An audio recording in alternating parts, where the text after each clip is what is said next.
This is how I organize my letter materials for my letter of the week table. I have a bag for each letter and a dry erase pocket with a letter poem and a handwriting without tears page on the back. They're in the order that I teach them for the year, so when I'm done, I just put it in the back and I grab the next one. So this week we're working on the letter L. Let's see what's inside. I have a lot of letter materials so that I can switch it up, and it's always new and fresh for my students, because if you do the same thing over and over, they're going to stop going there. So here are some things that I have. This is actually something we use every week. It's the high five letter review. Let me show you. Right when students walk in the door, they're reviewing the letter. Moon. Moon. High five. This is from Learning Without Tears. This is dough letters, so they're going to roll the letter with Play-Doh. This is again from Handwriting Without Tears, capital and lowercase. This one is tactile, so you can feel it. This is also from Handwriting Without Tears. It creates a puzzle on the back if you use all of them, but I just separate them by letter. These are from my website. You can sort letter manipulatives on here, or I laminate it and have them write the letter L. I use clothespins to have them find all of the lowercase L's on there, or just capital to capital match. They can find all of the capital L's. Sometimes I will copy the coloring page and put that at the table. This is for the letter L. This is also on my website, preschoolvibes.com. Trace, erase, try. I laminate these so that they can trace it, erase it, and then try it on their own. This is on my website. This, I believe, was from Lakeshore Learning. These are tactile sand letter cards, so you can feel them. So you're going to have them trace and say, L says ol. L says ol. Okay, this one is from Lakeshore Learning, and it shows you which way to go. We're going to use dry erase markers on there. Lakeshore Learning, it goes onto one of the Lakeshore Learning Magnadoodle boards. So you can put that on there and then trace it. Another very old sand card.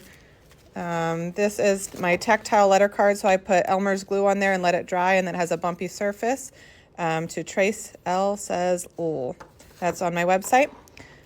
This is from Orton Gillingham. These are my blending board cards that I set out each week, and then we review our letters. This is from Handwriting Without Tears, and you can use the big lines, little lines, big curves, and little curves to put it on top of there. I put this on my letter wall each week, and we read the 4 words that begin with our letter of the week. This is on my website. Word cards that I made years ago that I can also use to show words that begin with the letter. I made my own blending board cards, so these I might put on a tray. Again, I can put this on a tray next to an activity that my students are doing. And then here's our letter poem, so we can take a dry erase marker. I put this on a dry erase pocket and circle all of the letter L's. On the other side, we have our Handwriting Without Tears sheet where they're tracing the letter L, so they can do either side there. That's what's in my letter bag. Let me show you some other areas that I pull from. Under here, I have my Handwriting Without Tears blue mats to build letters on. So the letter L is going to have one big line and one little line. So we can build the letters with big lines, little lines, and then big curves and little curves. This is where I have a lot of my physical materials for our letter table. So we have more Magnadoodle boards from Lakeshore Learning. We have some little mini whiteboards that we might use. I'd put a letter L card next to this, and then they practice writing it. This is a tray that I put rainbow tape on. I'll put sand on top of there to practice writing the letter in sand. This is Wet, Dry, Try from Handwriting Without Tears. And some boards. So any of these things, I'll put the letter card next to it, and then they can practice writing the letter of the week. This is from Handwriting Without Tears. Let's see. It goes on here. So if we're making the letter C, make a big curve, and then they can try it on their own. And we have some different boards to write on there. And then we have the magnetic Handwriting Without Tears lines. I use this for my letter wall to build the letter. These buttons I use at the letter table. L says ol. L says ol. I have stamp pads because I have letter stamps in my bags. Oh, I didn't see that in there. I forgot that. This is Mat Man for the beginning of the year when we're building Mat Man. Here's, let's see, Handwriting Without Tears books.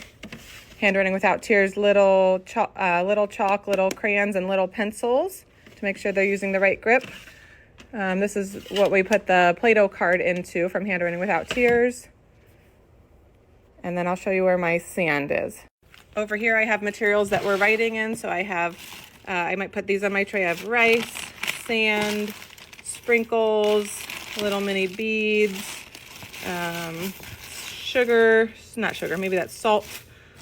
I have corn, just lots of little materials that I'll pour onto our trays to write the letters in. And one last thing, I have all of my environmental and print alphabet in this dry erase pocket, so behind it is the next letter, and I just pull it out and put the next one in.